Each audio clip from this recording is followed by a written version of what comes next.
కోసం 64 తంత్రాలను నాకు అందించావు. అన్ని కోరికలు తీరిపోయే తంత్రం చెప్పంటే పరమేశ్వరుల వారు అమ్మవారి మీద దయతో చెప్తారు శ్రీ విద్యా తంత్రాన్ని. ఆ విధంగా కామేశ్వరుడు కామేశ్వరి స్వయంగా ఉద్భవించినటువంటి ప్రదేశమే నీలాచల్ పర్వతాలు.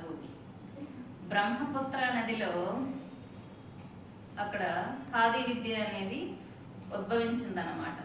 నదిలో హయగ్రీవుల వారు ఆది విద్య అనేది అభ్యసిస్తారు. అక్కడ ఈ ఆది విద్య అంటే ఏంటమ్మా?